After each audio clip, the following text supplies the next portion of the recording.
बिस्मिल्लाहिर्रहमानिर्रहीम। अस्सलाम वालेकुम। उम्मीद करता हूँ कि आप सब लोग खैरियत से होंगे। आज हम बात करेंगे इंडिया के साबिक army chief general Joginder Jaswant Singh के बारे में। आपको दिखाएंगे उनका आबाई गांव, उनका आबाई शहर जहां वो पैदा हुए, और जब 1947 में पाकिस्तान और हिंदुस्तान अलग हुए तो वापस इंडिया चले गए। तो जनरल जोगिंदर जसवंत सिंह, जिनका निकनेम जनरल जेजे था, 1945 में पैदा हुए। वो इंडिया के 21वें आर्मी चीफ, 47वें चीफ ऑफ स्टाफ कमेटी भी रहे। जबकि सियासत में कदम रखा तो भारतीय रियासत अरुणाचल प्रदेश के गवर्नर भी बने। उन्होंने 2 किताबें लिखी जो कि अंग्रेजी में है। एक का नाम है अ सोल्जर्स जनरल, जबकि दूसरी का नाम है the McMahon line a century of discord. उन्होंने 1971 की जंग और 1999 में कारगिल की जंग में भी हिस्सा लिया। वो पहले सिख फौजी थे जो आर्मी चीफ बने। अब आते हैं उनके फैमिली बैकग्राउंड की तरफ कि वो पाकिस्तान के किस शहर में पैदा हुए और उनका बचपन कहाँ गुजरा और वो किस तरह भारत के आर्मी चीफ बने। जनरल जेजे सिंह रियासत बहावलपुर के नवाही कस्बे सम्मा सट्टा में पैदा हुए। आपके अजदाद दौलत आला रावलपिंडी के रिहायशी थे। जनरल जेजे सिंह के दादा आत्मा सिंह ब्रिटिश आर्मी में ड्रमर थे और उन्होंने पहली जंग अजीम में भी हिस्सा लिया। जंग के दौरान उनके दादा को दायां कोहनी पर अच्छा खासा जख्म लगा, जिसकी वजह से वो बुरी तरह जख्मी हो गए और उनको इलाज के लिए फ्रांस भेज दिया गया, लेकिन वो मुकम्मल सेहतयाब ना हो सके, जिसकी वजह से उन्हें ड्यूटी से डिस्चार्ज कर दिया गया। जनरल जेजे सिंह के वालिद जसवंत सिंह, जो कि लेफ्टिनेंट कर्नल थे, उन्होंने 1943 में रॉयल इंडियन आर्मी ज्वाइन की।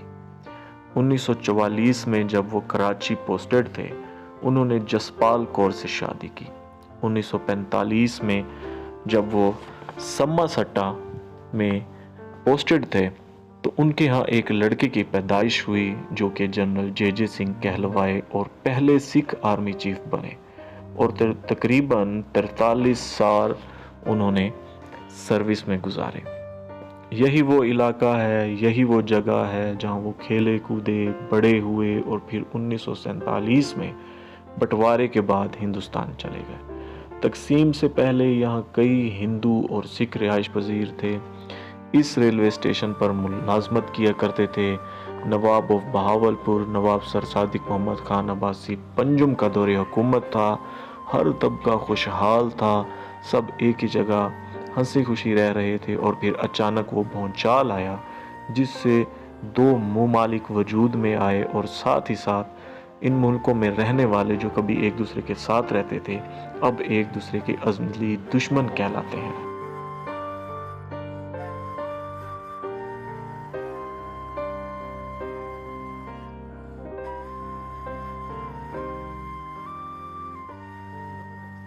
अब कुछ बात कर लेते हैं इस रेलवे स्टेशन की, जिसको सम्मा सट्टा जंक्शन कहा जाता है। इसको देखकर अंग्रेज़ों के बरसगीर में गुजरे दौर की याद ताज़ा हो जाती है। कहा जाता है कि 2 भाइयों सम्मा सिंह और सट्टा सिंह के नाम पर यह शहर आबाद हुआ। 18वीं सदी के शुरू में अंग्रेज़ सरकार ने बरसगीर में रेलवे लाइन बिछाने के काम का आगाज़ किया।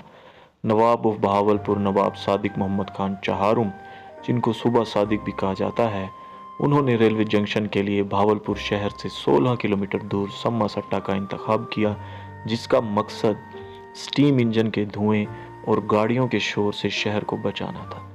तारीख के मुताबिक रेलवे जंक्शन ने इस गांव को छोटा शहर बनाने में अहम किरदार अदा किया। सम्मा सट्टा में इंजन्स, गाड़ियों की वर्कशॉप, पानी का निज़ाम और सफाई का मुकम्मल निज़ाम कायम किया गया।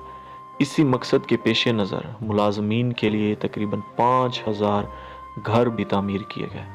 सम्मा सट्टा जंक्शन से बजरिया ट्रेन लाहौर शहर और दिल्ली शहर का फासला लगभग बराबर था।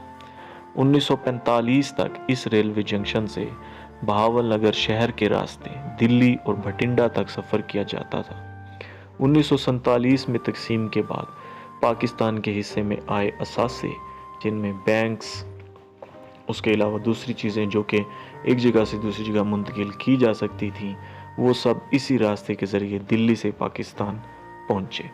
बहावल नगर, पाकपतन और कराची के दरमियान इसी जंक्शन से ट्रेन चला करती थी।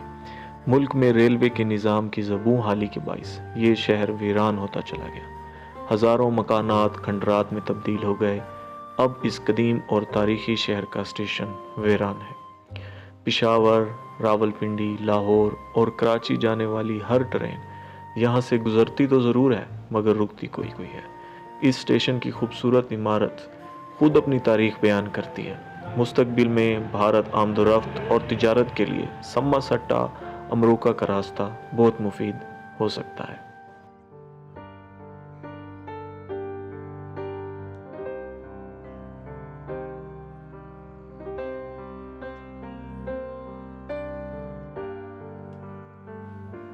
یہاں سے تھوڑا آگے پاکستان ریلوے دو حصوں میں تقسیم ہو جاتی ہے۔ ایک حصہ شمال مغربی ریلوے جبکہ دوسرا جنوبی پنجاب ریلوے کہلاتا ہے۔ شمال مغربی ریلوے برصغیر کی بہت اہم ریلوے لائن تھی جو لاہور اور کراچی کے درمیان 1880 میں بنائی گئی اور 1906 سے 1907 کے درمیان اس لائن کو دوہرا کیا گیا۔ جنوبی پنجاب ریلوے لائن سما سٹا سے شروع ہو کر امروکہ انڈیا کی سرحد تک جاتی ہے۔ اس لائن پر سفر کا آغاز 1898 میں ہوا، لیکن آج بدقسمتی سے یہ ریلوے لائن بند پڑی ہے۔ یہ کوئی معمولی ریلوے لائن نہیں ہے۔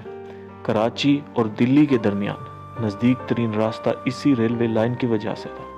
1947 میں تقسیم کے وقت مہاجرین انڈیا کے مختلف حصوں سے ہجرت کر کے اسی ریلوے لائن کے ذریعے بھاولپور کے مختلف شہروں میں منتقل ہوئے، جبکہ یہاں سے ہندو بھی اسی ریلوے لائن کے ذریعے ہجرت کر کے ہندوستان کے شہروں میں آباد ہوئے۔ پتہ نہیں کیوں جنوبی پنجاب ریلوے لائن کو بند کر دیا گیا ہے، حالانکہ انفراسٹرکچر بھی موجود ہے۔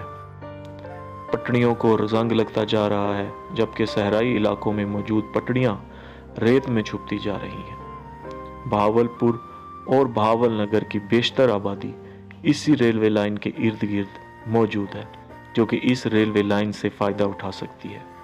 Baghdad al-Jadid railway station, Dera Bakha railway station, Lal Sohara railway station, Asrani railway station, Khairpur Tome والی ریلوے اسٹیشن، قائم پور railway station, Hasilpur railway station, Chishtian railway station, Madrasa railway station, Bahawalnagar railway station, Minchinabad railway station, McLeod گنج اور آخری امروکہ ریلوے اسٹیشن جو اس railway line پر آباد ہیں۔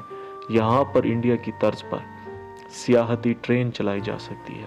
صرف راجستھان میں سیاحت کے فروغ کے لیے کئی منفرد ٹرینز چلائی جاتی ہیں۔ انڈیا نے ٹرین کے ڈبوں کو اتنا خوبصورت کر دیا ہے اور کلوں کو اتنا دلکش بنا دیا ہے کہ وہ اس سے لاکھوں ڈالر سالانہ زر مبادلہ کما رہا ہے۔ یہ ہم سے زیادہ دور نہیں ہو رہا ہے۔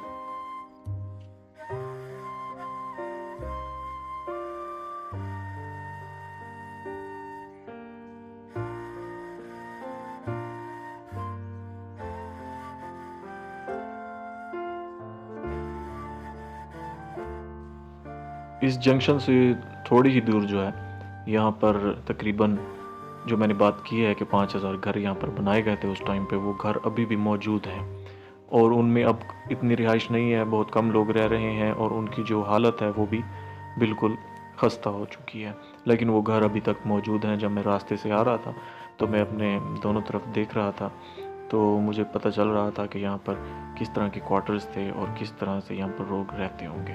تو وہ ابھی بھی ان کے جو آثار ہیں، بلکہ جو کافی حد تک کچھ کوارٹرز جو ہیں وہ ٹھیک حالت میں بھی ہیں، وہ ابھی تک یہاں پر موجود ہیں اور واقعی اتنی زیادہ تعداد میں ہیں کہ ایک انسان کہہ سکتا ہے کہ واقعی یہاں پر 5000 گھر بنائے گئے ہوں گے۔ تو آج کا ولاگ جو تھا وہ ہم یہیں پر ختم کرتے ہیں، اس امید کے ساتھ کہ آپ جہاں رہیں خوش رہیں، اللہ تعالیٰ آپ کو صحت دے، اور اگر ویڈیو اچھی لگی ہو تو ہمارے چینل کو سبسکرائب کر لیں اور ویڈیو کو لائک کر دیجیے گا۔ تب تک کے لیے اللہ حافظ۔